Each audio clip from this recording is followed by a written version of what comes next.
Buenas noches y bienvenidos una semana más a la Alameda, en esta semana tan especial y tan festiva en la que la Alameda nos falta a su cita. Y esta noche, bueno, pues vamos a hablar de algo que precisamente este fin de semana, este viaducto más que puente, está muy de actualidad, que no es otra cosa que de turismo. Y para hablar de turismo en Andalucía y en Málaga, pues nadie mejor que la persona que tiene más responsabilidad en esta materia, que no es otra que el consejero de Turismo, Cultura y Deporte de la Junta de Andalucía, Arturo Bernal. Buenas noches, bienvenido. Buenas noches, muchas gracias, bien hallado. Y bienvenido una vez más, porque es habitual que de vez en cuando venga por aquí, por la Alameda, para hablar de turismo y de otras muchas más cosas. Bueno, de cultura, de deporte. La falta que le pongan algo más, ¿no? Bueno, yo lo digo con orgullo, esta es la Consejería de la Felicidad. Turismo, Cultura y Deporte son las áreas que... Bueno, Hacienda también tiene algo que ver en eso de la felicidad de la gente, pero no, creo que estamos... Yo diría lo contrario. La tristeza. Es una broma, bien, Carolina, un abrazo para ella, que lo hace estupendamente bien en el Consejo de Gobierno. La verdad es que sí, que siempre digo que tengo la suerte de gestionar estas tres áreas que son sin duda las industrias de la felicidad en Andalucía, ¿no? Algún más ratillo también le dará, ¿no? Bueno, toda ocupación tiene sus momentos complicados, pero al final estamos trabajando en áreas que de alguna forma son capaces de vertebrar muy bien el territorio, de aportar mucho, ¿no? En economía, en empleo, pero también emocionalmente. Yo creo que las tres son áreas que aportan muchísimo a Andalucía y también al nombre de Andalucía fuera de Andalucía, en España y en el mundo. Bien, pues para hablar con el consejero de Turismo, Cultura y Deporte de la Junta de Andalucía, Arturo Bernal, pues tenemos a tres especialistas también en estas materias, como son Ana Pérez Brián. Buenas noches, Manuel. Buenas noches, bienvenido. Javier Recio. Hola, buenas noches. Y la que más sabe de turismo, que no es otra que Pilar Martínez. Tú te ríes, Buenas pero noches. todo el mundo te lo dice, yo también. O sea Bueno, será por ¿Cuántos escribir. años llevas escribiendo de turismo? 20 años. 20 años, bueno. 20 años. En 20 años han pasado unos cuantos consejeros, ¿no? Han pasado unos cuantos consejeros, se han escrito unas cuantas páginas y alguna que otra informaciones al día. Sí, bueno, pues yo creo que para empezar la conversación, es verdad que el perfil del consejero de turismo, ¿no? En este caso, no sé si estará de acuerdo conmigo, pero ha dado como un pequeño giro, ¿no? O sea, siempre ha sido como un perfil como más político, ¿no? Más históricamente en la Junta de Andalucía, y ahora como un perfil mucho más técnico, ¿no? Es verdad que luego la política arrastra mucho, ¿no? Y el tener que estar en los actos y la presencia y tal. Pero digamos que ha habido un giro en cuanto a la gestión técnica del turismo y bueno, yo creo que se está notando ya en muchas iniciativas que se están tomando, muchos cambios, ¿Cómo está siendo su posición, ¿no? Su percepción, ¿no? Ya sabemos que es muy exigente también, que digamos que es, como ha dicho, un área en la que de los grandes sectores de Andalucía. Personalmente, ¿cómo está viviendo esta responsabilidad? Pues yo estoy encantado, la verdad. Le dedicamos muchas horas, ¿no? Esto no es una labor únicamente de una persona, como todo el mundo puede entender. Yo creo que si tengo una gran virtud o un gran éxito en este momento y puedo sacar pecho de algo, es de haber concitado el interés y sobre todo haber podido convocar a personas muy interesantes en este equipo para trabajar en este proyecto. Y eso es el gran éxito, el gran beneficio, ¿no? Digamos, que aportamos como equipo a Andalucía, ¿no? Tener a un viceconsejero, por ejemplo, como Víctor González, que es una persona que se mueve de miedo en el ámbito de las administraciones locales, por ejemplo, pues eso nos genera muchísima capacidad de interactuación, de capilaridad de la consejería en todas las diputaciones, ayuntamientos. Tener a los tres pesos pesados, que son los secretarios generales de Turismo, Cultura y Deporte, Salomón Castiel, José María Arrabal o Yolanda de Aguilar, pues eso es garantía de éxito, ¿no? Conseguir que además esos tres grandes tenores o sopranos, en el caso de Yolanda, pues funcionen al unísono, pues es una labor compleja porque son tres pesos pesados, pero que están dando un trabajo... Yo no sé, pero es la primera vez que viene un consejero y habla de eso. Con nombre y apellido de su equipo, no habitual. Bueno, pues es cierto, hay que reconocer al equipo el valor que tiene, ¿no? Son personas que han dejado mucho. También es verdad que estar en esta posición es algo que yo no hubiera pensado en toda mi vida. Es decir, yo, una persona que no nació en Andalucía, pero que se siente profundamente andaluz, que le digan un día que va a ser el consejero de Turismo, Cultura y Deporte de la Junta de Andalucía, yo todavía me estaba pellizcando, ¿no? 8 meses después. Realmente es un gran privilegio, pero lo que realmente yo más valoro ha sido poder reunir a este grupo de personas que son los que conmigo hacen este proyecto todos los días, con un nivel de implicación, con un nivel de compromiso altísimo, ¿no? Y han dejado muchas cosas en el camino. Han dejado, obviamente, cuando estamos viviendo en una ciudad como Málaga y tenemos que desplazarnos a vivir fundamentalmente en otra ciudad, cualquiera que sea, ¿no? Tenemos la suerte de que sea Sevilla, que es una gran ciudad, pero cualquiera que sea supone romper con tu familia, romper con tus amigos, dejar a un lado tus proyectos también personales y empresariales, algunos de ellos pues con diferencias económicas muy importantes, para dedicarse a un proyecto que es muy bonito, que es Andalucía, ¿no? Y creo que había muchas cosas por hacer y yo creo que en ese sentido todos hemos puesto de nuestra parte para que así sea. Estamos gestionando esto y un poco voy a la pregunta que me hacías, pues como si fuera una empresa. Yo creo que eso no es malo. Las familias también se gestionan como una empresa.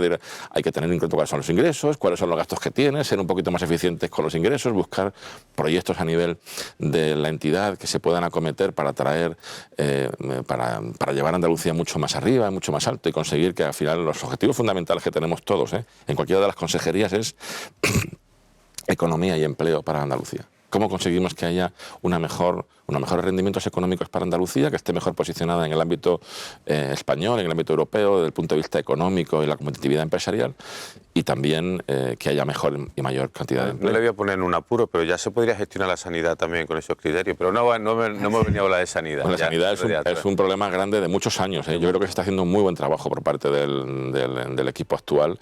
Y de verdad que tanto el Consejo de Gobierno como especialmente la consejera de Sanidad está haciendo un muy buen trabajo. Es que la sanidad es uno de los cometidos más complicados que tiene. Un problema a nivel nacional. Es decir, y desde la consejería le ayudamos, Y desde la consejería le ayudamos porque sobre todo haciendo deporte, ¿no? Que la gente haga más deporte. Correcto. Me encantaría hablar de eso porque es una parte del trabajo que hacemos que a lo mejor se queda un poco siempre más oculto, pero promoviendo y fomentando la práctica deportiva estamos ahorrando gasto sanitario. Tenemos algunos datos en relación con eso que me gustaría contaros. Pues lo vamos a hablar durante la noche. Pilar, han un avance porque curiosamente se sigue hablando de cifras récord, de que ya se ha superado los datos de la época de la pandemia. Adelantan un poquito algunos datos sobre eso. Bueno, 2023 tiene todos los visos por todos los indicadores y por cómo ha ido recuperando mes a mes de convertirse en el mejor año de la historia del turismo en la Costa del Sol y en Andalucía.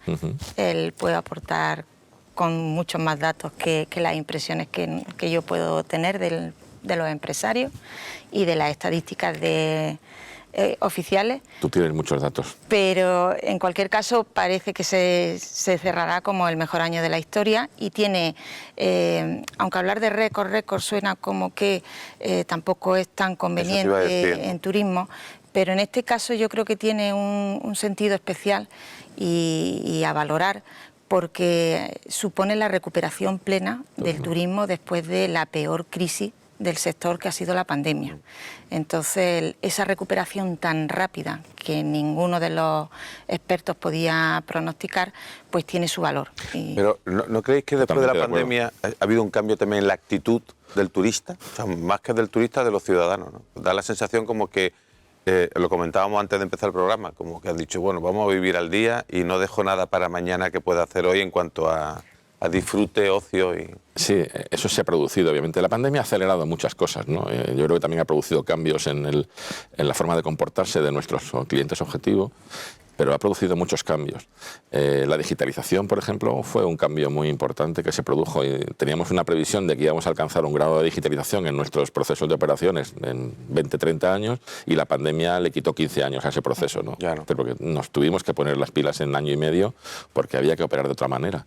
Y esto ha hecho ver, y yo estoy completamente de acuerdo con Pilar, la primera, digamos, conclusión que sacamos de este proceso es que somos tan pesados en el tema de los récords porque es necesario poner de manifiesto que este sector ha podido con la pandemia, ha podido con la peor crisis que hemos tenido, es que cerramos completamente la actividad. O sea, una actividad que no se destruyó porque no hubo ningún conflicto armado, quiero decir, aquí no se destruyó nada, pero se cerró como si no hubiera oferta, ¿no?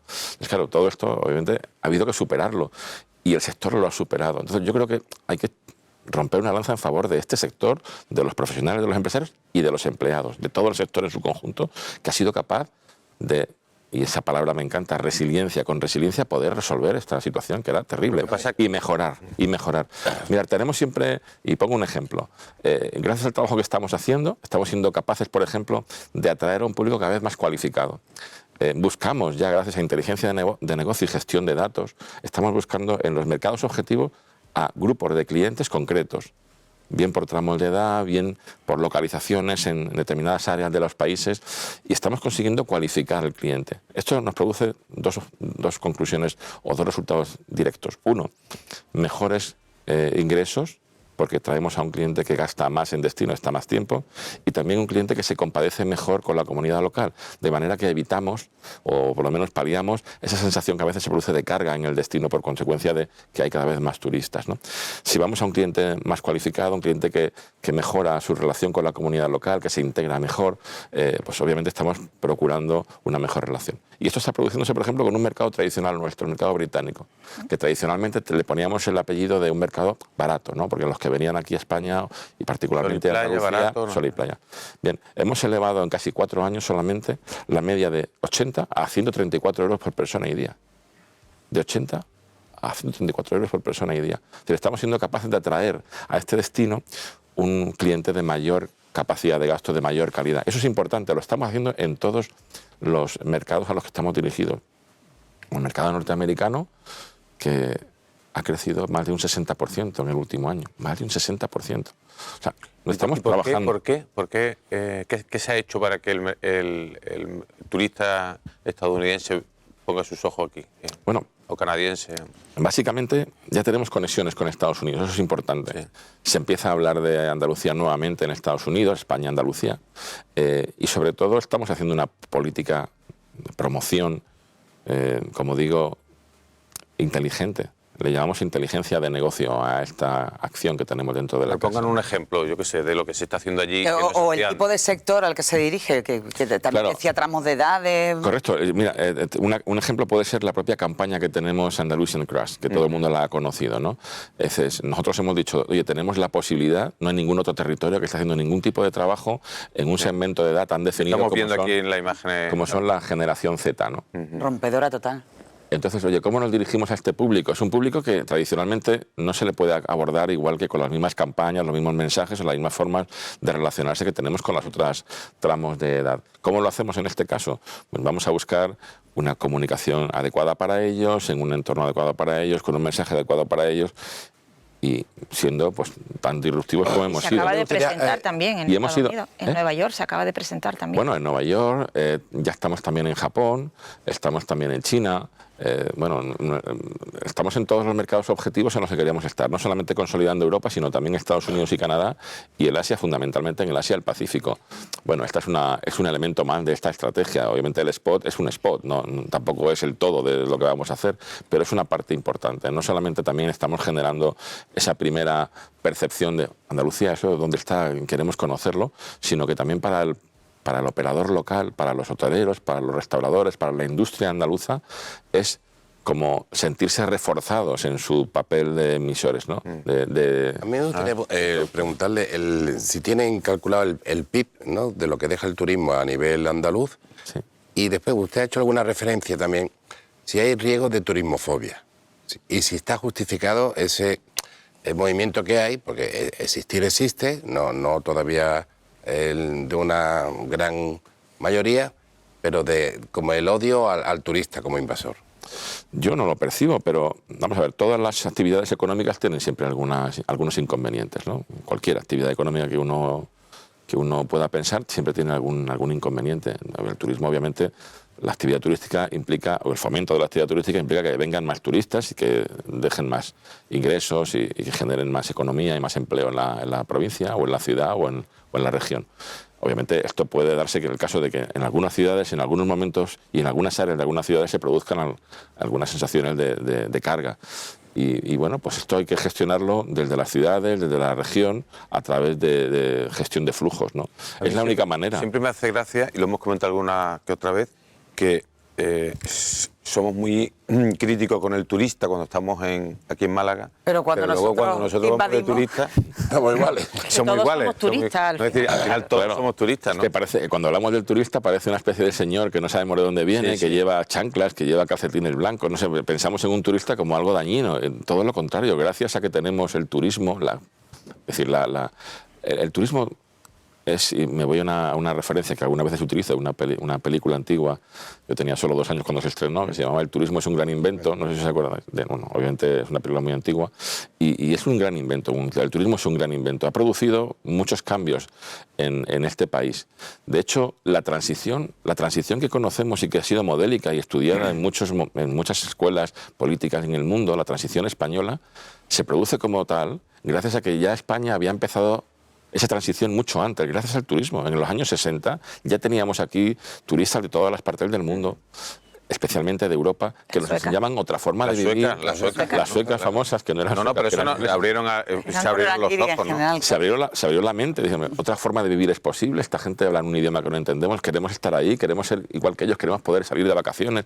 Este tipo de cuestiones fueron las que de alguna forma dinamizaron la sociedad, hicieron ese caldo de cultivo favorable a esa transición que se produjo después. Nunca se valoró suficientemente bien el turismo hasta esos puntos. Tiene una trascendencia en nuestra sociedad antes y ahora enorme, ¿no?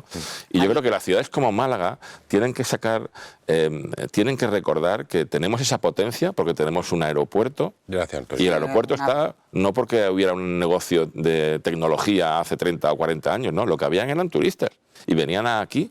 Y los turistas venían en avión y ahora gracias a que tenemos un aeropuerto internacional tenemos otras muchas posibilidades de otras economías que A mí también me contribuyen. interesa por ejemplo, su posición frente a la tasa turística, que no está de acuerdo con ella. Por ejemplo, aquí en Málaga el alcalde se muestra, Sí. no, o sea, quiere, ¿no?, la implantación de esa tasa turística, se muestra a favor, pero tiene un argumento que es bastante interesante, ¿no?, sobre todo en cuanto a la importancia del turista andaluz, ¿no?, por ejemplo en Málaga. ¿Cuál es la posición del gobierno, ¿no?, en este sentido? Bueno, nosotros Respecto a la no implantación de una tasa turística. en este caso queremos consensuar todo, ¿no? Yo creo que este gobierno es el gobierno del consenso, el gobierno sensato, que es el que plantea la propia figura de nuestro presidente, Juanma Moreno, y lo que queremos es que se produzca ese movimiento, si se tiene que producir, por el consenso de todas las partes. Los empresarios han dicho por activa y pasiva que ellos no quieren ese modelo y es difícil llegar a un consenso cuando una parte importante del ecosistema turístico en Andalucía no está de acuerdo. Pero bueno, estamos abiertos a que se pueda avanzar. Yo sí que conozco perfectamente cuáles son los problemas que tienen los municipios. Son muchos y muy grandes, porque he trabajado antes en un municipio y conozco cuáles son los déficits financieros que arrastran durante muchos años. Es un problema endémico, un problema estructural. Pero eso no se resuelve, yo particularmente, poniendo más impuestos. De hecho, en un partido con una propuesta de gobierno que precisamente lo que dice es que vamos a quitar impuestos, ¿no? He de decir que una parte muy importante del turismo que recibimos en Andalucía son los propios andaluces, aproximadamente un 60%. Entonces, Esa cifra es muy interesante. O sea, que no, el 60%... poniendo una tasa, le estamos poniendo un impuesto a los propios andaluces. Mire, esto no tiene mucho sentido. Pero bueno, en cualquier caso, digo, no es una posición sólida en el sentido de que yo no esté dispuesto a cambiarla, ¿no? Ni yo ni el gobierno. Es decir, estamos obviamente abiertos a que se produzca una evolución aquí. Pero creo que la solución pasa por otro camino. Esto no es un problema de que queramos convertir al turista en el mal o al turismo en el mal de todo. El turismo es la solución realmente, es parte de la solución, no es parte del problema. Poniendo una tasa al turismo, estamos enfocando al turismo como una actividad nociva. Hay que poner una tasa al turismo. Pero después los hoteles, por ejemplo, suben precio bien, bastante subidas, por ejemplo. Los turistas, los hoteles, los restaurantes ya pagan impuestos por la actividad que realizan, ¿no? Conocemos cuál es el impuesto sobre el valor añadido y si miramos cuáles son los turistas que llegan a Málaga, miramos la estancia media y el gasto medio por persona y día, calculamos rápidamente cuál va a ser el importe que anualmente o mensualmente se contribuye a las arcas del Estado a través del impuesto sobre el valor añadido. Básicamente, haciendo una operación con una pequeña detracción en porcentaje de esa cantidad, daría para tener no solamente la tasa que pide el Ayuntamiento de Málaga, sino posiblemente 10 o 12 veces más. Pero hay que hacer un análisis, hay que ser claro en estas cuestiones. Yo creo que lo que tenemos que ir es a un modelo nuevo de financiación local que ayude a los ayuntamientos, porque los ayuntamientos han visto que cada vez tienen más competencias, tienen que ayudar, tienen que soportar una serie de servicios públicos que obviamente hay que hacer, que el turismo de alguna forma también contribuye a que esos servicios públicos crezcan, porque la ciudad viene y se inunda cada día con X mil personas, hay que darles transporte, seguridad, limpieza, es decir, tienen su parte alícuota de todo ese gasto, pero también lo tienen las personas que viven en el cinturón de la ciudad. Desde Sevilla y Málaga, por ejemplo, son dos ciudades que no solamente tienen turistas, es que tienen toda la población del cinturón metropolitano que viene a trabajar diariamente a la ciudad y vuelve otra vez a sus... Entonces, estos señores generan necesidades de aparcamiento, necesidades de limpieza, necesidades de movilidad. Tenga usted cuidado que parece que va por una tasa turística a lo del área metropolitana. No, quiero decir que no solamente el turismo es el elemento que provoca esa sensación. Claro, lo que pasa es que hay un movimiento que a nivel mundial, cada vez en más ciudades, tú cuando viajas y los turistas, cuando somos turistas, pues estamos acostumbrados, vas a Praga, vas a París, vas a Roma y pagas y no se ve como una cosa, porque, hombre, siempre y cuando que la tasa no sea una barbaridad, pero si tú pagas €1 por noche o algo, pues... Yo creo, recientemente... Y yo creo que se hace para los ayuntamientos, les viene muy bien, ¿sabes? La verdad. Quizá entraremos en una dinámica que a lo mejor es demasiado técnica, pero una tasa es un tributo que tiene una finalidad. Y se impone para algo, la tasa por expedición de un documento administrativo, por la recogida de la basura, es decir, sirve para algo, ¿no? Entonces lo que se sanciona, lo que se cobra, vale para eso. En este caso no hay una tasa para lo que se pretende, esto sería un impuesto. Y el impuesto no va destinado a nada particular, va a las arcas del ayuntamiento y el ayuntamiento lo reparte en función de cuál sea su presupuesto. Con lo cual, al final, lo que podría quedar para el sostenimiento de las actividades turísticas, que es una justificación que se quiere dar, no es tan sencillo, por no decir que no es del todo cierto. Yo creo que hay que dotar a los ayuntamientos de su financiación suficiente y necesaria, y hay que hacerlo a través de una modificación. Ya, pero eso llevan décadas luchando y eso no se... Bueno, en su momento, yo formé parte en su momento, estando... El alcalde de Málaga se fue al Senado pensando que iba a arreglar la financiación municipal y se tuvo que venir, vamos, con... Bueno, ahora tenemos una presidenta que además es la alcaldesa de Jerez, con la que yo he tenido la oportunidad de hablar y está de acuerdo en ese planteamiento. Le digo, creo que nuestra gran propuesta, nuestro gran, digamos, hito dentro de la Federación Española de Municipios y Provincias debe ser acordar un nuevo modelo de financiación local. No, pues si los ayuntamientos están de acuerdo, el problema es el gobierno central, claro, que quiere... Y yo creo que después también el otro gran asunto de debate en todo ese movimiento transversal, las luces y las sombras, ¿no? Están en las viviendas turísticas, apartamentos turísticos, es como el otro gran... Que por cierto, antes asunto. Ana ha introducido un tema que vamos a hablar ahora, porque hay una nueva ley, ¿no? O sea, nueva ley del turismo. Sí. Sí, estamos preparando el anteproyecto. Sí, por eso, hablamos en ese sentido quería... Yo creo que hablamos de dos cosas. No, hay dos cosas. Hablamos del nuevo decreto de viviendas turísticas. Y el nuevo decreto de viviendas. Sí, hay dos normas encima de la mesa ahora mismo. Estamos preparando el anteproyecto de la ley del turismo y estamos terminando el decreto de vivienda de uso turístico. Vamos a empezar por el decreto. Por el decreto, Sí. Porque era por lo que... Bueno, el decreto verá la luz antes del final de este año. Solamente le quedan 2 informes externos, el del Consejo Consultivo y el del Consejo Económico y Social de Andalucía, y en principio ya ha superado también el informe de la asesoría jurídica, que suele ser mucho más duro en ese sentido, y lo ha superado perfectamente. ¿Y cuáles son las líneas básicas de ese decreto? Bueno, el decreto lo que propone es básicamente regular la calidad del alojamiento turístico. Nosotros no tenemos la pretensión de prohibir ni de limitar nada, es regular calidad del alojamiento, es lo que hacemos porque es la competencia que tenemos, es una competencia reguladora de la oferta turística, ¿no? Y de la calidad en este caso. Obviamente, si nosotros estamos diciéndole a un sector que queremos viviendas que tengan una determinada calidad y en vez de estar aquí, estén aquí, pues obviamente eso se empieza a autorregular de alguna manera. ¿Viste? Las viviendas tienen que tener unas dimensiones máximas en superficie por persona, tienen que tener sistemas de control del ruido, tienen que tener sistemas de control de incendios o de cualquier otro tipo de circunstancia que se produzca en la vivienda, tienen que tener X cuartos de baño, etcétera. Y así vamos... Claro, que con esa calidad se autorregule en cantidad. Pero además la nueva normativa también da herramientas a los ayuntamientos para que ellos sí que puedan planificar esa regulación de la vivienda. Claro, ¿cómo hemos hecho esto? En base a las diferentes sentencias o la jurisprudencia que el Supremo en esta materia ha ido regulando a lo largo de diferentes demandas que se han puesto por parte de las asociaciones de viviendas turísticas a los ayuntamientos cuando han querido limitar. El ayuntamiento X ha dicho aquí ya no se hacen más casas turísticas. Eso se recurre por parte de una asociación en cualquier parte de España y el Tribunal Superior de Justicia de la comunidad. ¿Usted es partidario de limitar? Yo soy partidario de regular la calidad, porque las viviendas turísticas han sido también una solución y pueden ser una solución en otros lugares. A lo mejor no son una solución para Málaga, en el centro de Málaga, pero son una solución para un pueblo mediano o pequeño en una parte del litoral que, quizá por masa crítica, ninguna cadena hotelera le va a hacer allí un hotel, y sin embargo ellos quieren también tener un negocio turístico. Es decir, hay que pensar un poco en todas las soluciones.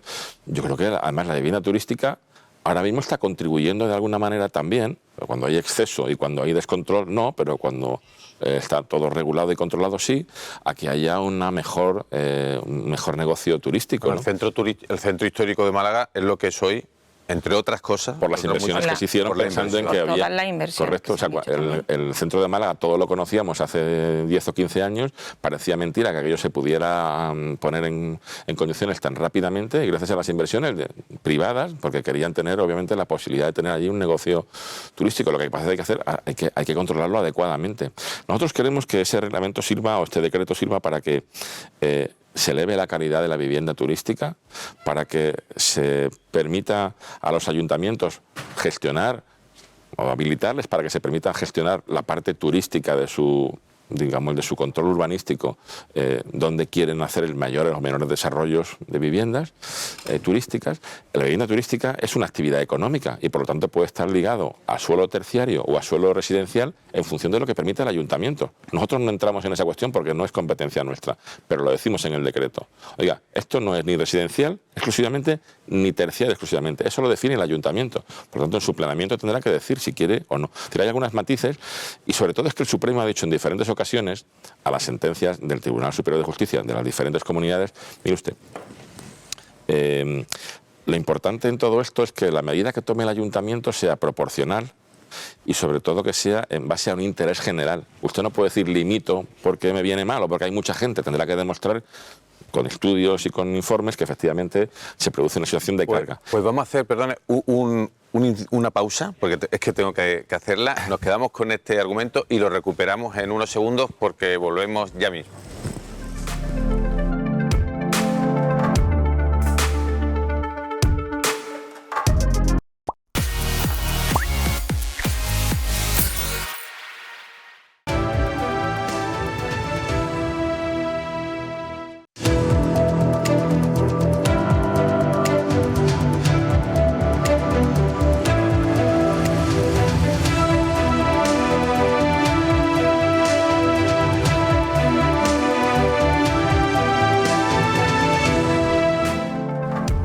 Pues reanudamos este paseo turístico por la Alameda, porque estamos hablando esta noche con el consejero de Turismo, Cultura y Deporte de la Junta de Andalucía, Arturo Bernal, que le he interrumpido ahí de forma muy seca, pero bueno, retomamos el discurso sobre el nuevo decreto de viviendas turísticas del que estaba hablando, ¿no? Bueno, quería reseñar solamente para terminar, por lo menos esta parte de la intervención, que este es el decreto del consenso. Hemos conseguido que este decreto, y es algo inédito, de hecho en muchas otras partes de España nos pidieron: oye, mándanos el borrador porque queremos saber cómo has puesto de acuerdo a los hoteleros, a los gestores de viviendas turísticas, a los administradores de fincas, que son los que representan a las comunidades de propietarios, incluso a las plataformas, que también están de acuerdo en el decreto.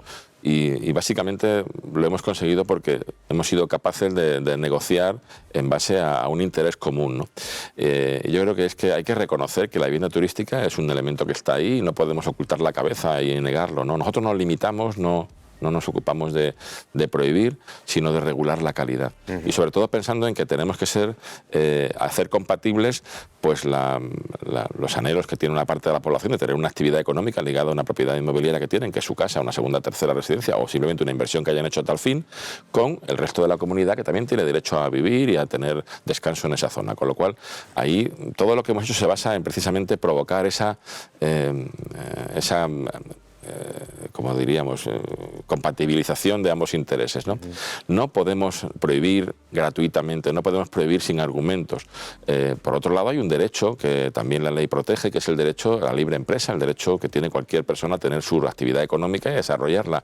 Si tú tienes que limitar ese derecho, tienes que explicar muy bien por qué. Y el Supremo, en reiteradas sentencias, le dice a los ayuntamientos, fundamentalmente: usted puede prohibir, usted puede limitar, pero tiene que hacerlo proporcionadamente y además con una causa de interés general. Y además le falta a usted una cosa muy importante, es que para prohibir en materia de una competencia que no es suya, que es la turística, tiene que contar con el visto bueno o por lo menos con una habilitación por parte de la autonomía. Pero sí, yo creo que la y en este caso el decreto se lo da. Al final la vivienda turística, el gran problema que crea es sobre todo el ruido o el mal comportamiento de algún turista en una vivienda, la incomodidad que genera, pero por eso se genera ese debate. Y sobre todo también las concentraciones. Es decir, los centros de las ciudades pues están llenos de viviendas turísticas y lógicamente bueno pues puede haber un mal comportamiento puntual si la vivienda está dispersa, pero al final son auténticos imanes. El trasfondo es, y que se provoca todas estas regulaciones, es porque se culpa a las viviendas turísticas del tema del precio de la vivienda. Que yo no sé si está justificado o no, con datos parece que no. No sé si está aquí el consejero. No está justificado. Es que parece que ese mantra va calando de que la culpa de todos los males de problemas de alquiler es la vivienda turística. O de la Igual que si miramos, por ejemplo, cuál es realmente la incidencia que se produce realmente en las viviendas turísticas en relación con denuncias por ruido. Y muy poco también, muy bajito. Al final tomamos la parte por el todo y lo convertimos en una especie de... Pero explícanos eso de que no tiene tanto impacto en el precio, en la subida del precio de la vivienda y del alquiler. Bueno, no es que no lo tengamos, es que no hay ninguna documentación ni ninguna, digamos, estudio serio en relación con esa cuestión. No hay una relación entre el precio de la vivienda en alquiler con que haya más o menos viviendas turísticas.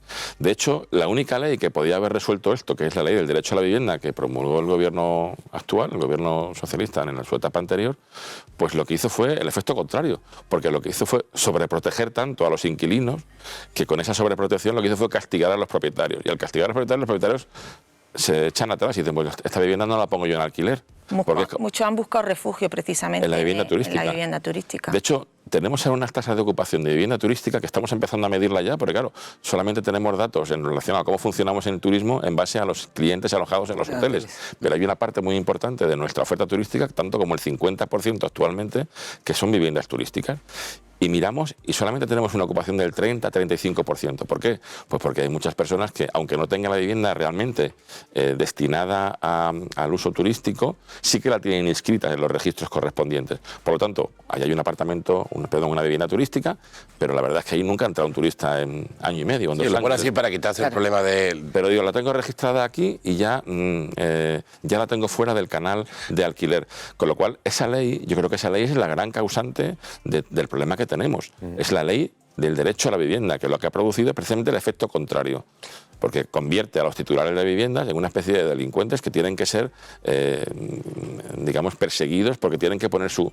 Pero mire usted, si lo que está haciendo es dándole todos los derechos y todos los todo el beneficio a los inquilinos, pues automáticamente el propietario dice que no le interesa. Oye, el decreto es una cosa interesante, yo creo que si nos están viendo propietarios de viviendas turísticas, una vez que salga, ¿eso tiene efecto retroactivo? O sea, ¿todas las viviendas que estén registradas tienen que cumplir ese decreto?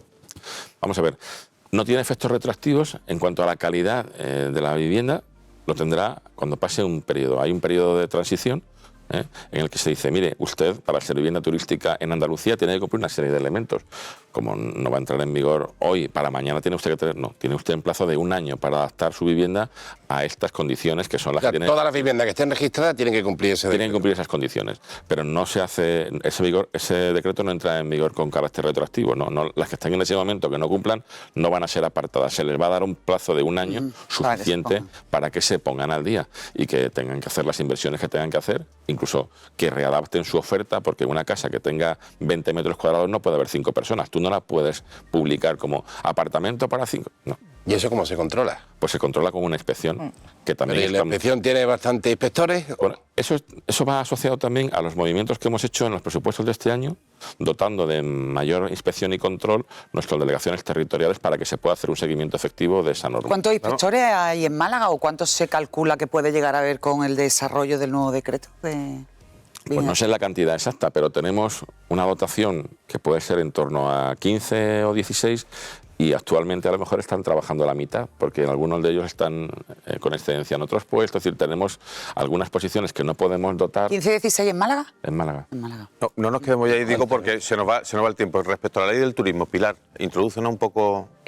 Bueno, se han empezado a dar por parte de la Junta de Andalucía pasos en la modificación de esta ley del turismo, que es una ley por la que se rige prácticamente todas las actividades turísticas de la comunidad y que realmente está bastante desfasada porque, si no me equivoco, es de 2011, ¿no? 2011. El turismo de 2011 nada tiene que ver con el turismo de ahora, ni siquiera en la modalidad de alojamiento de la que hablábamos, de la vivienda turística. Entonces es un paso muy importante, pero también un paso muy delicado a dar. De hecho, desde 2011 nadie ha conseguido pues vamos a por ello, ¿no? Ponerse mano a la obra. Una piedrecita tienen en el camino, ¿no? ¿Qué va a cambiar? ¿Qué va a cambiar? Bueno, tú lo has explicado muy bien. Yo creo que el marco de referencia que tenemos ahora, digamos, es muy diferente al que teníamos en el año 2011, con aquella ley que se empezó posiblemente a pensar en el año 2007 o 2008, ¿no? No había... nada de lo que ahora tenemos como elementos de retos estaban presentes. Yo creo que esta es la ley de la digitalización, de la simplificación administrativa y de los procesos, también es la de la sostenibilidad, pero no solamente medioambiental, también económica y social, todo ese tema, y también es una ley de simplificación de normativa. ¿Sabes cuánta normativa tenemos en materia turística en Andalucía actualmente? 24, entre leyes, decretos, reglamentos. O sea, es un mare magnum de normativa que muchas veces complica, bueno, muchas veces no, complica permanentemente la actuación no solamente de la administración, sino también de los particulares y de las empresas y los profesionales, ¿no?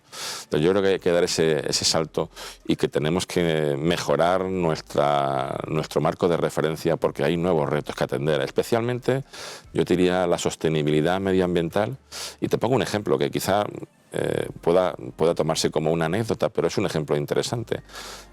La actual regulación exige que los hoteles de 4 y 5 estrellas tengan bañeras, por ejemplo. En este estado en el que nos encontramos parece un contrasentido que obliguemos, cuando estamos diciendo por otro lado, no solamente diciendo, estamos dando subvenciones a los hoteles para que quiten bañeras y le pongan duchas, le estamos dando nosotros el dinero para, a través de subvenciones en la mejora energética y la sostenibilidad medioambiental para que esto sea posible.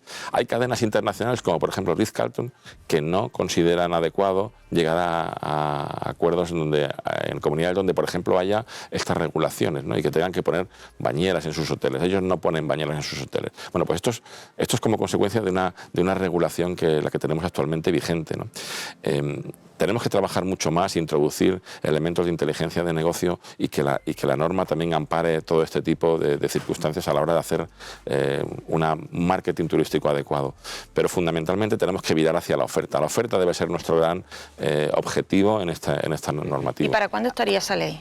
Pues nosotros calculamos que el proyecto de ley estará durante el primer año 24, tercer trimestre posiblemente, y que en el año 25 ya podremos tener la ley aprobada. El objetivo es tenerla aprobada en esta legislatura.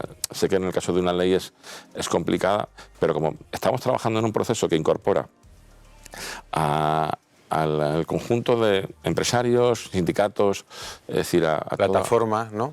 Esto lo estamos haciendo contando con todos ellos y ellos son los que han definido cuáles son los elementos tanto críticos como la línea de actuación que tenemos que hacer. A la propia universidad también. Y ahora también trabajamos con un criterio interesante que es un análisis comparado de toda la normativa que hay en España y en Europa para saber por dónde van también los cánones normativos en esas regulaciones. Estamos yendo a la par, por ejemplo, con una comunidad como es la Comunidad Balear, que también ha empezado junto con nosotros la revisión también de su ley de turismo. A ver, Ana, muy rápido. Rápidamente, por un tema de cultura, un debate que se ha abierto ahora recientemente en Málaga, tema auditorio, bueno, sí, para poder ser competitivos, para poder traernos nosotros también los Grammy Latinos, que parece que la experiencia de Sevilla ha sido buena, sí es verdad, pero es que nosotros no tenemos ni siquiera opción a llegar a ellos, ¿no? ¿Va a haber inversión por parte de la Junta y compromiso ahí, o al menos está en la hoja de ruta de que ese proyecto tal como está concebido es posible? Ese proyecto es posible, ese proyecto va a ser el primero además en el que el primer auditorio en toda España que va a tener una financiación público-privada, yo creo que eso hay que destacarlo. La Junta de Andalucía está comprometida, se han destinado 10 millones de euros en estos presupuestos del año 24, ahí están en los presupuestos del 24 para llevar adelante este proyecto. Lo que tiene que hacer el ayuntamiento, y es lo que está haciendo el alcalde de Paco de la Torre, es que ha recuperado el proyecto que en su momento hubo, lo está actualizando en lo que se refiere al proyecto y a los costes de los materiales. Y con ¿Tenemos eso ya por unos 100 millones? Bueno, incluso yo creo que será superior. Un poco más, pero será superior. 100 millones. Estamos hablando de 120, 130 millones, claro, los dos grandes proyectos que esta ciudad tiene en materia de deportes y en materia de cultura, el auditorio y el campo de fútbol del Málaga, que también me gustaría que le dedicáramos a esto un poquito. Pues a eso le iba a preguntar, digo, ¿qué le puede decir a alguna persona que diga, ¿por qué hay que hacer los Grammy? No lo digo, no estoy entrando en el debate Sevilla ni mucho menos, sino ¿por qué hay que organizar, invertir en los Grammys latinos, en la Copa Davis, en la Solheim Cup, en traer eventos? O sea, esa política de eventos que yo creo que, por lo menos por la repercusión ciudadana y social que está teniendo, yo creo que, bueno, pues acertada, pero ¿qué justificación le haría a alguien que dijera, bueno, ¿y por qué hay que gastarse tanto dinero en traer los Grammys latinos? Bueno, hay muchas respuestas, voy a concretar. Mira, desde que nosotros tenemos una política... Tenemos un programa solo, digo... Porque... Vale, concretaré. Desde que tenemos una política clara de apoyo a grandes eventos nacionales e internacionales, tantos como 150 eventos al año, de ese cariz que has comentado, Grammy, Copa Davis, Solheim Cup, competiciones europeas de fútbol, de vela, de balonmano, al máximo nivel, estamos consiguiendo una cosa muy importante, y es que el calendario de Andalucía en cuanto a interés nacional e internacional se ha abierto. Ya no tenemos una temporada alta de junio a septiembre, tenemos una temporada alta de prácticamente marzo a diciembre o de marzo a noviembre. Y eso hace que tengamos unos buenos resultados, que estemos gestionando también un modelo para gestionar la estacionalidad. La estacionalidad hay que gestionarla, no se lucha contra la estacionalidad, se gestiona. La gente hay que llevarla a otros momentos del año y a otras partes, a otros territorios dentro de Andalucía. Y eso lo estamos haciendo gracias a esa política de grandes eventos. Los eventos que traemos a Andalucía, que no le quepa la duda a nadie de Andalucía, a ningún andaluz, que son eventos rentables. Estamos haciendo una utilización del dinero público. ¿Por qué? ¿Por qué es rentable? Eficiente. Tenemos un comité de valoración de patrocinios. Eso nunca ha existido en Andalucía. Un comité formado por personas expertas de cada una de las áreas y personas externas al modelo que valoran el retorno directo y el retorno mediático y publicitario de cada evento. Nosotros aceptamos un evento como mínimo con 1:4, la relación 1:4 de retorno por cada dinero que invierte el ayuntamiento, la Junta de Andalucía en un evento particular, y en ingreso directo. Solamente miramos de entrada, oye, si invertimos aquí 100, tenemos que recibir 400 en ingresos directos, es decir, alojamiento, restauración, compras, transportes, compras de servicios turísticos, culturales, etcétera, que produce el conjunto de la población que se traslada o la organización para ese evento. Al margen de todo esto, y no es 1:4, hay eventos que tienen 1:20, como por ejemplo han sido los Grammy, o superior, pero también miramos cuál es el impacto indirecto que tienen para la imagen, para la reputación de la marca Andalucía. Nosotros, y pongo como ejemplo, cuando se comunicó por parte de los Grammy en Miami que iba a ser por primera vez los Grammy fuera de Estados Unidos, iba a hacer una región que se llamaba Andalucía en España, ese impacto para Andalucía, en cuanto a reconocimiento de marca y reputación, se cifró en 800 millones de dólares. Nosotros la campaña que hemos hecho todavía no había empezado nada de los Grammy y ya habíamos tenido un impacto positivo, no, absolutamente desproporcionado en cuanto a la valoración de nuestra marca Andalucía en el mundo. Y fuimos a negociar algunos meses después con una compañía americana un vuelo para Andalucía, y cuando le dijimos Andalucía, es ahí donde se van a hacer los Grammy este año, ¿no? Nos dijo el director de operaciones de la compañía. Esto tiene muchísima importancia, no solamente el impacto directo, que como digo, revisamos escrupulosamente que tenga ya retorno positivo, de manera que el dinero que invertimos sea un dinero que se retorna multiplicado como mínimo por 4, sino que también tiene... Y algunos habrán pinchado, ¿no? ¿En todo tienen más de 1:4? En todos tenemos como mínimo 1:4. En todos. Porque si no, este procedimiento, este evento... En el momento que eso se... no pasaría el comité de patrocinio. Y le puedo garantizar que hay muchísima profesionalidad ahora trabajando en ese tipo de proyectos. Y son proyectos que además vienen, la mayor parte de ellos, con fondos europeos, con lo cual, lo digo porque muchas veces ahí está, digamos, dialéctica un poco perversa de, joder, todo lo que están gastando en eso se lo podían gastar en sanidad. Pues no, porque esos dineros vienen específicamente de Europa con una finalidad, que es la promoción internacional. Entonces, o se gasta ahí o se devuelve, no se gasta en otro sitio. ¿Echan muchos proyectos para atrás? ¿Hay muchos proyectos que no respondan a ese 1.4? Muchísimos. Hay muchos. Tengan en cuenta que Andalucía ahora mismo está en el escaparate internacional como una región que genera mucha actividad en este sentido, con lo cual hay muchas propuestas que recibimos pues prácticamente diariamente para abordar, y hay muchos eventos que o no nos interesan por la imagen o no nos interesan porque no tienen el retorno suficiente. Que tenga la gente absoluta tranquilidad de que estamos siendo muy eficientes en el uso del dinero público y que el dinero público se usa adecuadamente a lo que tiene que utilizarse. Y una pregunta, con todo este éxito que estamos viviendo, ¿no?, de cifras, ¿no?, de cambio de modelo, hay una pregunta, y es sobre todo concerniente a Málaga, la provincia de Málaga. ¿Por qué no se traduce en Málaga, por ejemplo, éxito turístico, éxito tecnológico, ¿no?, incluso éxito agroalimentario también? ¿Por qué no se traduce en la renta? ¿Por qué cuesta tanto que la renta per cápita en Málaga empiece a cambiar, ¿no? Bueno, esto no son ajustes automáticos. Normalmente hace falta años. Hace falta un tiempo, sí. Bueno, pero Málaga va obviamente en una evolución ascendente. Yo no sé qué estamos mirando los últimos 3 años, pero si nos vamos a los últimos 10 o 15 años, las subidas de renta en Málaga han sido muy notorias. Estamos no solamente ya convergiendo con la media nacional, sino que en algunos casos incluso la superamos, ¿no?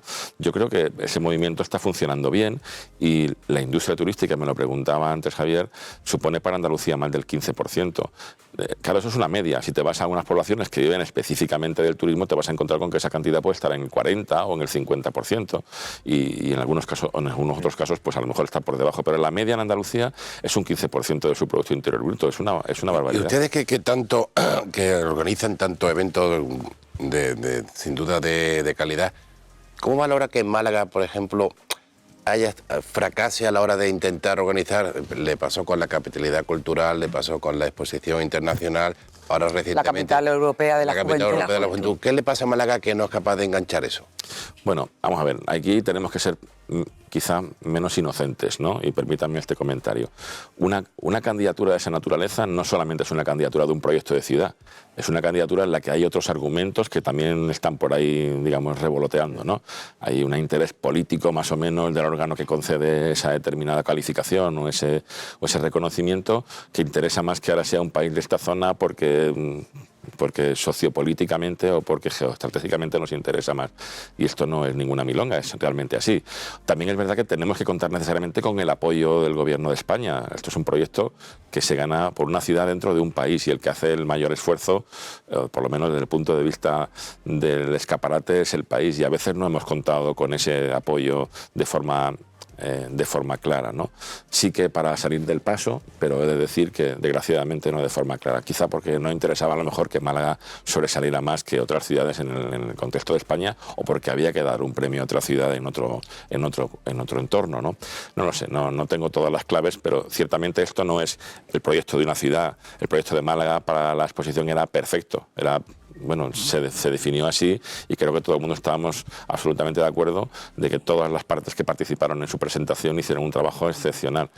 Había otras motivaciones que superaban a la propia candidatura, y desde luego yo creo que faltó compromiso del Gobierno de España absolutamente en esto y en otras propuestas, ¿no? Hablando del Gobierno, ¿ha hablado ya con el nuevo ministro? ¿Cómo prevé que sean las relaciones con el Gobierno central? Pues he hablado con el ministro de Cultura, pero no he hablado con el ministro de Turismo, todavía. Pasito a pasito. Pero hay tiempo. Ahora están un poco enredados en cómo resuelven sus problemas de poner en marcha el Gobierno, pero supongo que habrá tiempo. Yo creo que cuando uno le nombran un ministro, tiene la posibilidad de que sea uno muy bueno, que todo el mundo crea que debe ser el que tiene que tirar del timón del barco a partir de este momento, o el menos malo. La verdad es que todavía no tengo una calificación, y obviamente no voy a cometer el error de calificarlo sin tenerle ninguna relación con él. Pero bueno, él viene de una ciudad como Barcelona, donde mis primeros contactos allí con empresarios y con políticos es que no es una mala elección. Por lo tanto, bueno, pues si nos viene bien a nosotros, y yo le plantearé cuáles son nuestras necesidades y nuestras expectativas, sobre todo con este nuevo modelo de turismo que esperamos abordar adecuadamente. Yo entiendo que España tiene que ser consciente de que una parte muy importante de su territorio se llama Andalucía, que la primera potencia en turismo nacional en España es Andalucía y que posiblemente es la región andaluza la que más está creciendo y se está diferenciando en los últimos años. Por lo tanto, tenemos que tener... Sin embargo, nunca pone un ministro andaluz. Pues mira, eso está por Ni un poner. secretario de Estado. Claro, pero había hipotecas que el gobierno nace con algunas hipotecas que tiene que cumplir. Por eso tenemos, digamos, el reparto territorial que hay en cuanto a la selección de los ministros. Esto es un gran problema, pero bueno, haremos con estos bueyes porque son los que nos han tocado. Yo creo que lo haremos bien. Hemos hablado mucho de turismo, un poquito de deporte, poco, pero poco. Vamos a hablar exactamente de cultura y de turismo. Vamos a dar el salto, ¿no? Porque parece que cuando la cultura se integró en turismo, bueno, había algunos que creíamos que integrarlo pues no era una buena idea. Usted la ha defendido. O sea, ¿cuál es la política cultural, ¿no? de Andalucía y cómo quiere cambiarla, si es que la quiere cambiar, y qué está cambiando respecto a la consejería? Pues mira, la política cultural en Andalucía está cambiando básicamente en dos grandes ejes. Primero, estamos centrándonos en la cultura contemporánea. Hay que ayudar a los nuevos creadores. Tenemos que ayudar, tenemos que difundir y tenemos que programar y tenemos que ser capaces de poner en valor toda nuestra producción cultural tradicional de muchísimos años. Andalucía es sin duda una construcción hecha a través de muchas civilizaciones y de muchas culturas que nos han aportado muchísimo, pero tenemos que ser capaces de apoyar al artista contemporáneo, a la cultura contemporánea, en todas sus disciplinas, desde las artes escénicas hasta la literatura. ¿Y eso cómo se consigue? Bueno, pues siendo capilares en todo el territorio, por un lado, y por otro lado apoyando decididamente a estos nuevos creadores. Profesionalizando también los centros directivos. Hemos hecho un cambio importante en algunos centros directivos de los principales institutos y centros culturales de gestión cultural que tenemos en Andalucía, aportando una nueva visión, internacionalización, dotando a esas posiciones de personas con un reconocido prestigio todavía mucho más importante de lo que teníamos antes y sobre todo, le parecerá a usted a lo mejor alguna tontería, pero la persona que tenemos, por ejemplo, en el Centro Andaluz de Arte Contemporáneo es que habla 5 idiomas, es que tiene una agenda. A pesar de eso, algún quebradero de cabeza tiene Sevilla por el cambio de política cultural. Sí, cuando uno hace cambios en cualquier cosa siempre se producen reacciones. Esto es inevitable. La única forma de no tener problemas es no hacer nada y después defenderse. Dejar que todo esté como estaba. Claro, pero yo creo que para dejar... Esto es una frase que yo leí alguna vez, no sé de quién es, no lo recuerdo, pero que para que las cosas sigan como están hay que cambiar muchas cosas. Para que sigamos teniendo, digamos, la potencia cultural que Andalucía siempre ha tenido, hay que cambiar muchas cosas. No podemos defender las posiciones personales por encima de los proyectos. Lo que importa en Andalucía son los proyectos. Y yo creo que aquí, para mantener el proyecto andaluz de la cultura, que es posiblemente el gran generador que tenemos en España en todos los ámbitos, ¿no? Y el flamenco, por ejemplo, lo pone de manifiesto, ¿no? Pero otras muchas disciplinas, hay que ser capaces de gestionar siempre con las mejores personas que podamos conseguir. Y estoy absolutamente encantado con haber podido traer a Justo Navarro a dirigir el Centro Andaluz de las Letras. Se ha producido un cambio, vamos, como de la noche al día, ¿no? Estamos siendo capilares y estamos presentes en todas las provincias de Andalucía, cosa que antes no se producía. Pero no solamente en la literatura, también en la música, en la fotografía, las artes escénicas, en el teatro, en el circo, en otras muchas disciplinas, ¿no?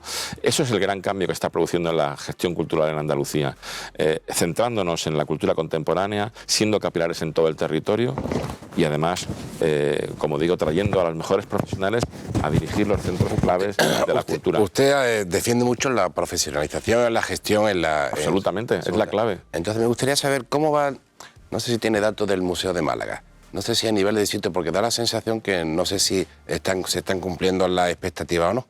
Pues el Museo de Málaga estamos creciendo del entorno del 50% más con respecto a las cifras del año anterior. Estamos generando más visitas todavía de las que teníamos. Estamos pasando en este tercer trimestre de las 106.000 visitas al Museo de Málaga. ¿Al año? Sí, en este año. Estamos hablando que... No es mucho. No, pero estamos hablando de que los dos... Si las comparamos con las cifras de Museo Picasso, Claro. incluso de Casa Natal. El Museo Picasso es el museo más visitado de la comunidad. Es un museo en el que tenemos una participación nosotros, no es un museo público, es un museo en el que estamos representados en el patronato. Pero es verdad que el Museo de Málaga parte de unas cifras bajas. Ahora estamos cambiando los modelos de gestión, estamos dándole también otros enfoques y también siendo capaces de programar exposiciones o actividades complementarias al museo que nos den también otra visibilidad. Tengan en cuenta que dentro de unos pocos meses vamos a tener la capacidad de cobrar por primera vez en los museos, conjuntos y enclaves de Andalucía. Eso es importante porque... Es algo que no existía. No solamente cobrar la entrada, con los criterios de descuentos y consideración hacia la población local, pero también atraer a nuestros eventos, a nuestros enclaves, conjuntos y museos, actividades. Bueno, pues nos quedamos aquí con muchas cosas por contar, con lo cual le vamos a volver a invitar, porque nos quedan muchas cosas por contar. Despedimos al consejero de Turismo, Cultura y Deporte de la Junta de Andalucía, le damos las gracias y volvemos en unos segundos.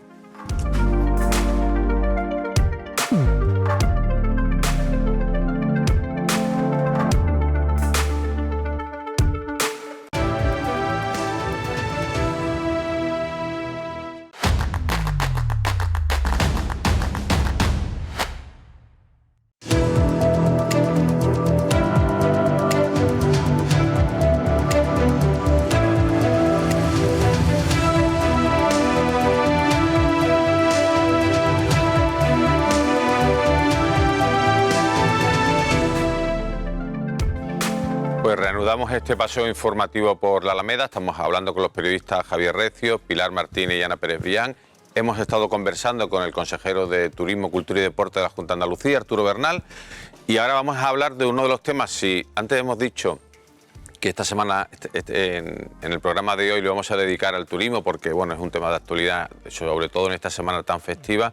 Si hay un tema que nos preocupa y nos ocupa a todos es precisamente el del agua y sobre todo por la falta de agua y la falta de lluvia. Y bueno, ya saben que muchos ayuntamientos se han puesto mano a la obra, la propia Junta de Andalucía también ha anunciado algunas medidas concretas y urgentes, y una de las personas que más sabe, no en el ámbito político, pero sí en el ámbito académico y, bueno, ahora nos lo va a contar él, y práctico de este asunto, no es otro que el matemático Salvador Merino. Buenas noches, bienvenido. Buenas noches. Es la primera vez que viene aquí, pero sí, es verdad. Pero es una buena fuente informativa, siempre tanto del periódico como de 101.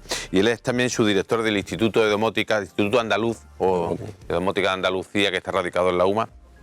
Y bueno, ha cobrado protagonismo, si me permite esa expresión, precisamente por sus aportaciones a todo el debate de la falta de agua y de las medidas urgentes que hay que tomar para combatir precisamente la falta, tanto para el abastecimiento doméstico, para consumo humano, como para el riego.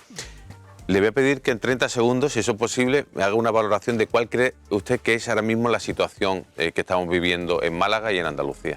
Hombre, la situación ahora es delicada, porque yo creo que se está consumiendo a la misma velocidad de siempre los recursos que tenemos. No se ha disminuido la capacidad hotelera, sino todavía más. Ha venido más turismo, porque Málaga es verdad que tiene una gran acogida y lo ha hecho muy bien durante estos años, pero lo que no podemos faltar no son los recursos. Y ahora, pues, si bien se hicieron durante el pasado muchas obras que han permitido, por ejemplo, comunicar toda la provincia, todos los recursos hídricos que teníamos, los recursos energéticos los hemos mejorado, pero claro, ahora ha llegado el punto en que ya no solo es agua reciclada, es que no tenemos agua potable para beber. Entonces llega una situación en donde hay que satisfacer esas necesidades y, por otra parte, pensar ideas nuevas, ¿no? Vale, y bueno, eso ya lo dejo a vosotros, pero ¿qué se puede hacer? A ver, medidas urgentes que se puedan tomar. Hombre, yo las medidas urgentes que creo que se deben tomar, que empezamos en el año 2019 a trabajar en esto, es directamente la contratación de todo lo que es la desalación portátil, que hoy en día está desarrollada por muchas empresas españolas, con gran éxito en el mundo entero, y que, si bien tiene sus plazos, es mucho más rápido que los plazos administrativos que requiere una desalación. Plazos son muy pocos, son meses. Son meses. Pero como se ha hecho en La Palma hubo un volcán, las plataneras no podían ser regadas, inmediatamente se colocaron desaladoras portátiles. Las desaladoras portátiles hoy en día suministran el agua de riego para las plataneras y los propios agricultores canarios ya no quieren que se lo quiten porque la calidad de los plátanos es mejor que la que había antes. Sí, ahora viene depurada. Si dicen que llevan desde el año 19, ¿por qué creen que no ha fraguado Pues, eso? Porque al final, no sé si para los espectadores le podría decir cuánto tiempo se tarda en instalar una desaladora portátil y qué rendimientos tiene. Mire, el primer problema que tenemos en España, yo creo que no hemos caído todavía en la cuenta, es tener una ley de agua que exige las mismas condiciones para abrir un pozo en una finca que para coger agua de mar. Entonces, claro, la situación es paradójica. El agua de mar es un recurso bastante amplio, el otro es un recurso que hay que tener mucho cuidado con las aguas subterráneas, pero porque tiene el mismo tiempo de tramitación. Es que eso no es posible, porque si no se produce lo que nosotros llamamos el síndrome del náufrago. Estamos rodeados de agua y nos morimos de sed. O sea, esto no es posible. Que tenemos el recurso delante, la tecnología existe desde hace años y sin embargo no la ponemos al servicio de lo que hoy en día en grandes partes del mundo se utiliza para beber con normalidad. Sí, pero las desaladoras portátiles que ahora han entrado de lleno en el debate, ¿son sostenibles en el tiempo? Es decir, ¿es una solución de emergencia? ¿Cuánto tiempo podemos estar con esa solución hasta que realmente, bueno, pues se hagan las infraestructuras de... ¿Es una solución urgente como un parche o realmente son eficaces en el medio plazo? Cuando empiezas una obra de emergencia, normalmente lo que hace es paliar la necesidad del momento y mientras vas haciendo la obra.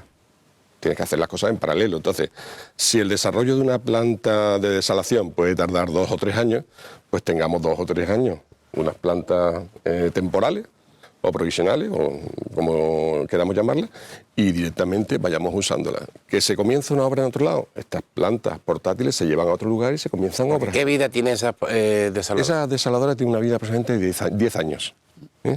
Pero pueden cambiar de ubicación porque van directamente en un container. O sea, un contenedor que se coloca en lo alto de un camión y se llevan de un sitio a otro con toda tranquilidad. Entonces, por eso se les llama llave en mano, ¿no? Claro. La desaladora llave en Son mano. plug and play, ¿no? Y el tiempo que no sé si antes lo ha dicho, ¿qué tiempo se tarda en instalarla? Poco. No, instalarlo es llegar, colocarlo y enchufar las tuberías. Así de fácil. Claro. Es más, las tuberías desde el mar. Creo que habrá que tener una infraestructura para captar el agua del mar, ¿no? Claro. Luego, lo que le llaman la salmuera, que hemos aprendido de que la desalación del agua, bueno, pues tiene un residuo que es la salmuera, que no solo tiene sal, sino otros muchos minerales, ¿no? Que eso se puede comercializar, según ha comentado. Y luego entiendo que también la infraestructura para conectar ese agua desalada a la red. A la red. Sí, pero las conexiones normalmente están gran parte de ellas hechas, porque tú tienes las tuberías principales. Quizá la única que tienes que construir es la que te trae el agua del mar. Pues, enchufas con el mar, lo que se tarde en llevar una tubería de esas es poco tiempo. Relativamente, porque eso se extienden de forma natural y a lo mejor lleva 2 o 3 meses colocarlo y adecuarlo y tal. Pero lo otro es que llegar y enchufarlo. Se tarda más en la tramitación administrativa, ¿no? Por supuesto. Entonces, ¿y está preparada la Costa del Sol? Porque, por ejemplo, hablando con... Bueno, este debate surgió sobre todo, aunque ustedes llevaban ya tiempo hablando de ello, cuando Estepona, el alcalde de Estepona, José María Garzúrbano, dijo, oye, yo ya es que tengo el suelo... estoy haciendo la tramitación y la podría hacer en 3 o 4 meses, ¿no? ¿Es posible ese modelo en el que, bueno, pues Estepona tenga su desaladora, Marbella, como ha dicho el presidente de la Junta de Andalucía, también la pudiera tener, otros municipios? O sea, ¿puede haber esa red de desaladoras? Vamos a ver, teóricamente todos los municipios tienen estaciones de bombeo y no nos preguntamos si las tienen o no, las tienen. O sea, hay infraestructura que se colocan directamente en los municipios para necesidades extraordinarias. Hay generadores en los hospitales. Las desaladoras se usan... Este tipo de desaladoras portátiles se usan de hace años, la llevan los barcos. Los barcos hoy en día, cuando uno va de crucero, no piense que el crucero llega a los puertos y se llena de agua, se carga de agua, no, lleva su desaladora para en todo momento estar produciendo. Los buques militares la llevan dentro porque no se pueden fiar de recoger agua en puertos que pudieran afectarle a sus militares. O sea que todo el sistema de desalación hace años que se está usando. Pero está inventado eso. ¿Sí? No estamos hablando de cosas nuevas. Lo que sí aportamos nosotros desde la universidad, porque era el gran caballo de batalla, era la energía. Necesitan mucha energía, son grandes depredadores de energía, este tipo de infraestructura, y entonces lo que hicimos fue acompañarla de una planta solar fotovoltaica flotando sobre el pantano de la Miñuela. Entonces, claro, tenía el lugar donde se iba llenando de agua y la desaladora que iba... Entonces era un ciclo de energía y agua permanente. quiera. Y en este caso, por ejemplo, el caso concreto de Estepona o de otros municipios que puedan tener ese tipo de desaladora express, ¿llevarían también esa planta fotovoltaica? Sí, a otros lugares, en lo alto de naves industriales, en lo alto de... O sea, hoy en día nosotros desde el Instituto, como es Domótica y Ciencia Energética, gestionamos 420 institutos de enseñanza de Andalucía, donde en todo ello hay 15 kilovatios colocados de energía solar. Y todo eso se está gestionando, se está produciendo, se está vendiendo, se está comprando, se está utilizando. Parcemasa recientemente ya tiene una instalación que hemos hecho con ellos y que hemos dirigido desde la universidad. O sea que nuestra aportación tiene que ser en el día a día lo mejor que se puede hacer y precisamente lo que más trabajamos es la energía. Pero esa energía alternativa, ¿qué supone o qué ahorra de esa...? Me ha gustado además cómo lo ha definido, de grandes depredadores de energía. ¿Cuánto ahorro supone o qué aporta? Pues mira, por ejemplo... ¿10, 20%? No. ¿Qué va? Claro, 100% y más. Ten en cuenta, cuando se hizo este proyecto, nosotros tuvimos que pensar en que una empresa privada pudiera correr con todos los gastos de un proyecto como el de la Sarquía. Entonces necesitábamos que esa empresa tuviera alguna entrada de ingresos en paralelo a lo que es la venta de agua. Y la entrada de ingresos se produce porque puede producir más energía de la que necesita la propia desaladora. Con lo cual tiene un número de años, que habíamos estimado en 20 años, para poder amortizar la obra y a 20 céntimos el metro cúbico de agua. Eso es lo que nos salían los números, se cuadraron así. Entonces, con esas cantidades hacemos mucho más sostenible todo lo que es un proyecto de este tipo. ¿Y qué más puede aportar la tecnología a minimizar el impacto de la sequía? Bueno, una segunda parte es también el problema de la salmuera, que siempre es un debate que tenemos. La salmuera, para ser tratada, necesita también energía. Por eso decía lo de los grandes depredadores. Entonces, claro, como tenemos una energía más que suficiente, también tratábamos la salmuera para producir hidrógeno, para producir sal, para producir litio, bueno, todos los componentes que lleva el agua marina. Con lo cual, ahí teníamos los recursos, la viabilidad del proyecto y bueno, pues así lo presentamos en ese momento. ¿Y qué coste tiene eso? ¿Y cuántos hectómetros? Mira, era entre un mínimo de 20 y un máximo de 40 hectómetros cúbicos, lo que se planteaba en el proyecto, y tenía un precio aproximado de 160 millones de euros. La planta solar fotovoltaica, la desaladora, las estaciones de bombeo y la planta de tratamiento de salmuera, un poco todo el conjunto. Pero el conjunto es necesario que sea así, o sea, si vamos a hacer las cosas viables, vamos a hacerlo bien. Entonces, no necesitemos más recursos energéticos después que no podamos suministrar energía. Pues váyase que coloquemos una cosa y nos falte de otra, ¿no?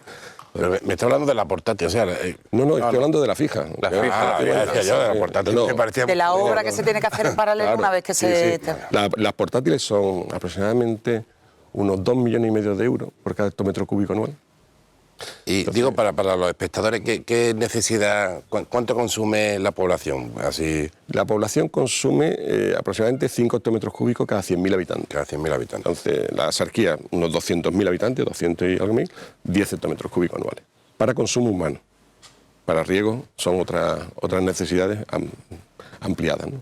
O sea, que tendrían que poner varios módulos, ¿no? Sí, incluso los sistemas de desalación son un poco distintos, porque cuando tú desalas el agua del mar trae unos 35 gramos por litro de sal. Y hay que bajar de 6 gramos para poder regar las plantas. Y hay que bajar de 2 para consumo humano. O sea, tú vas rebajando y hay un momento donde puedes, con menos energía, regar y con un poco más de energía, beber. O sea que tiene sus procesos, ¿no? Luego, y aparte de la desalación, ¿qué otras obras o qué otro proyecto habría que poner a cabo en Málaga para...? Bueno, yo creo que, aunque sea un poco conflictivo el decirlo, yo creo que al haber politizado el agua durante tantos años en España ha sido un error de bulto. O sea, un sector de la política decía un plan hidrológico nacional, otro un sistema de desalación, sin darse cuenta que ambos eran compatibles. O sea, nosotros necesitamos desaladora para momentos de sequía y un plan hidrológico nacional para poder llevar al interior de España los distintos consumos que se puedan desarrollar tanto en la periferia como en el interior.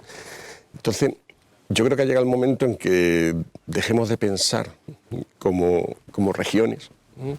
Y pensemos como se hizo en la ley del sistema eléctrico nacional, ¿no? La electricidad es única en Andalucía, se produce en ciertos lugares, pero se consume en todo el país y no pasa nada.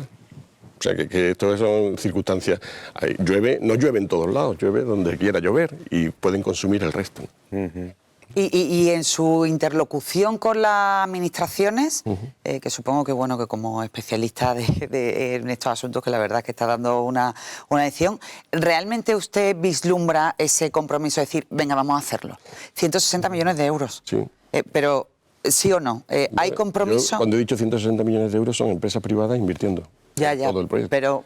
Si nos vamos al caso de que el Estado, como dice, aporta 100 millones, entonces ya no tiene nada que ver. Pero la empresa privada también necesitará ayuda, necesitará al menos... No, lo que necesita es ganar dinero también, lógicamente. Exactamente, por eso hace una inversión obteniendo unos excedentes de energía que son los que amortizan la estructura. O sea, aquí en 20 años tú tienes que conseguir amortizar la inversión realizada. ¿Y la administración? Y la administración, cuando propuso lo de los 100 millones de euros por parte del Estado, las cosas cambian, porque entonces, claro, tú ya no necesitas amortizar los 100 millones de euros. Entonces, con 100 millones de euros se hace la planta solar que genera solo y exclusivamente la energía de la desaladora y la desaladora que provee del agua. Entonces, en los 100 millones entra todo, porque ahí no hay nadie que tenga que sacar beneficio para amortizar la inversión, ¿no? Entonces, el procedimiento es un poco distinto. Pero cuesta trabajo entender porque, escuchándole, todo parece mucho más sencillo, ¿no? Porque aquí estamos hablando de pues, no lo sé, pues que invertimos en el auditorio, que es imprescindible también, necesario, pero hablaban de 120, 130 millones y nos asustamos por inversiones similares para poder beber y regar. ¿No? Mucho más. ¿No? ¿Es usted optimista o es pesimista? Bueno, yo soy optimista con que tenemos las soluciones y podemos, en el peor de los casos, habrá que llevarlas a cabo. O sea pero, no sé, me preocupan algunas cuestiones, ¿no? Por ejemplo, el propio proceso recorrido de la Sarquía, del proyecto que se ha hecho allí, a partir de una solicitud de una empresa privada de captación de agua de mar, que eso no se puede, la ley no lo permite. Entonces ahora poder arreglar toda esa situación, porque lo único que pueden tener concesión de agua son las mancomunidades de municipios, las diputaciones, la Junta de Andalucía, el Estado central, porque el agua de consumo humano es un bien que tiene que velar la administración por él. Entonces, por mucho que lo soliciten empresas, las empresas podrán gestionar el agua, pero no pueden solicitar la captación. La captación de agua debe solicitarla la mancomunidad de municipios. Y ahí es donde se ha liado un escollo de 2 años a ver cómo se resuelve esa situación. Entonces, por ejemplo, sabrán que la universidad como tal se ha apartado del proyecto, porque la universidad puso que la petición se hacía en nombre de la mancomunidad de municipios de la Sarquía, sí, porque la ley no permite otra forma de solicitarlo.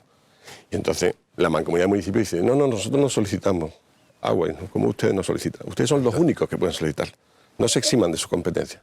Entonces la situación era tan paradójica con las elecciones por delante, hace 1 año y pico, un paso atrás y a ver cómo resuelven la situación legalmente, pero que esto habrá que resolverlo, porque el único que puede hacer la solicitud es la mancomunidad de municipios o un ayuntamiento.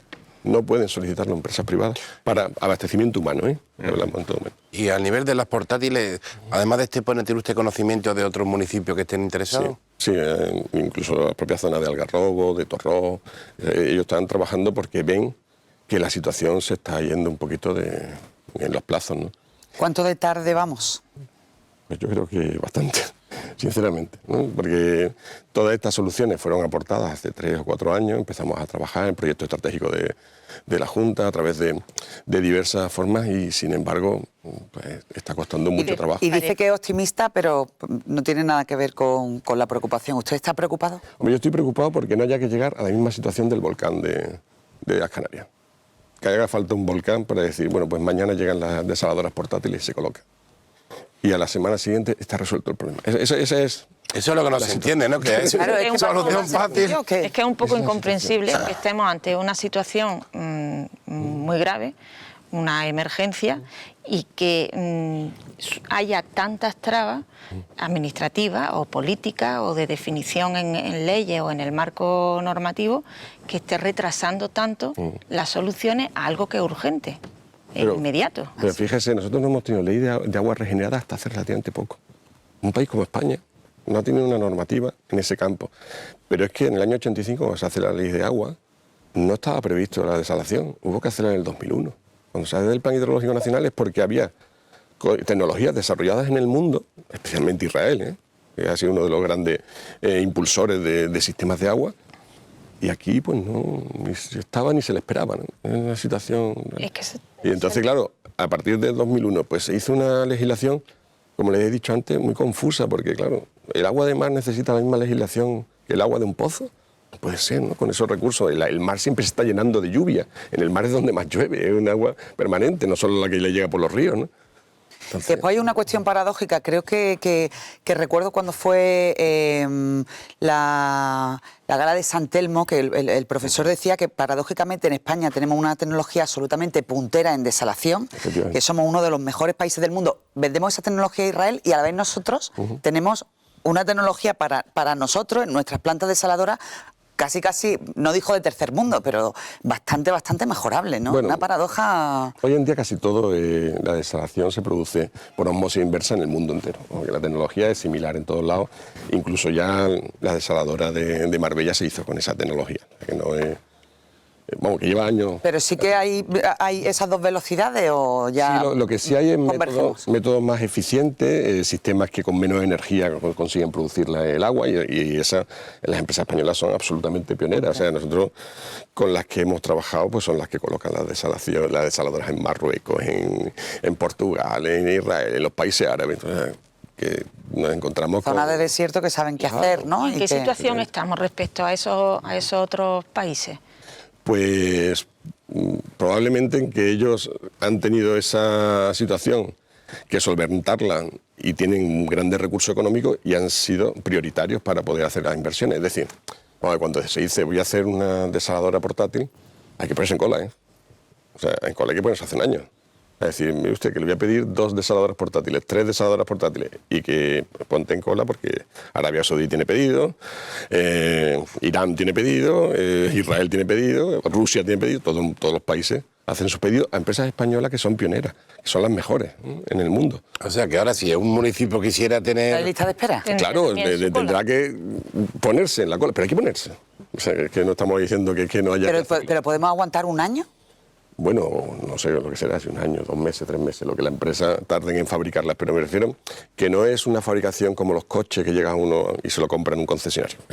Que no es tan rápido. Sí. Claro, que necesita que cada unidad pues esté produciendo. ¿Y cree que la administración puede poner muchos problemas a la hora de la conexión de estas desaladoras con el mar? No, bueno, teóricamente no, porque es la propietaria única de esa posibilidad y como les decía, y tiene que ser la captación concedida a la propia administración, a los ayuntamientos y a las mancomunidades, que son la propia administración. O sea que en ese punto no tanto. Los informes medioambientales, en este caso también son relativamente sencillos, pues se han hecho en otros lugares de España, que no estamos inventando ahora mismo. ¿Hay algún caso en España, aparte del de Palma, que ha comentado, en el que ya se esté... Desalación portátil, no, desaladoras pequeñas, sí, en muchas partes de las islas. Las islas casi todo es desalación. Canarias y las Baleares y todo eso, los centros, cuando se monta una cadena hotelera en algún lugar que sea un poquito más inaccesible, que sea, eso llevan directamente su sistema de desalación y hacen las solicitudes correspondientes. ¿Sí? Y no ha pasado nada, ¿no? Por ir a Canarias y a Baleares y beber agua. Hemos estado hablando también de que puede ocurrir que haya que solicitar, que haya que comprar agua, digamos, que venga a través de grandes buques. ¿Qué opinión les merece? Bueno, esto es una medida urgente, claro. Pero ¿qué opinión les merece? Hombre, a mí me parece que haber llegado a la situación de comprar buques es triste. O sea, porque al final la tecnología la tenemos y lo que hay que hacer un poquito, o tener más cintura para poder llevarla a cabo, ¿no? Pero si hay que hacer las cosas en paralelo, hay que hacerlas porque al final hay que beber, ¿eh? O sea, yo entiendo que la administración, cada día el problema se le va haciendo más grande y se va haciendo más crítico. Entonces, porque no está lloviendo. Es un año, son 5 años de sequía los que llevamos. Y puede que llueva en el futuro, sí, pero también puede que no. Entonces vamos a tomar las decisiones ya. El problema es que llueva mucho y se olvide todo otra vez, ¿no? Bueno, o que no llueva. Y entonces no nos vamos a acordar de esto. Y claro, zonas como Andalucía, donde es una potencia agrícola mundial, potencia turística mundial, potencia industrial en muchos sectores, y muchos sectores que llegan ahora como... Toda Málaga, pues estamos hablando Silicon Valley. Bueno, pues sí, Silicon Valley necesita empresas de microchip. Las empresas de microchip necesitan una cantidad de agua pura para poder producir los microchips. Claro, si queremos industrias de ese tipo, que son beneficiosas para el sector tecnológico, hay que dar respuesta. Una pregunta, ¿por qué hace falta tanta agua para... Agua pura para los microchips. Y me queda un poco... Sí, porque llevan procedimientos que son muy delicados, con la mezcla de los componentes, la creación de las bases, los circuitos integrados, entonces todo eso... Bueno, eso es como si me hubiera... Perdóneme, pero es como si me estuviera hablando en chino, ¿no? No, vamos, lo primero que me acordaba, digo, bueno, yo meto esto en agua y se rompe el móvil, y en cambio hay que hace falta mucha agua para fabricarlo. Sí. O sea, cuando abrimos el móvil, esto que lleva los circuitos integrados, su producción necesita mucha agua. Los microchips necesitan agua para hacer producción. Claro, es que ahí llevan procedimientos con ácido sulfúrico, ¿no? Y entonces todo eso debe ser limpiado, depurado esas aguas y tal. Tiene un sistema... Y conociendo la tecnología y conociendo también un poco el funcionamiento de las administraciones o la concienciación que existe sobre la necesidad del agua,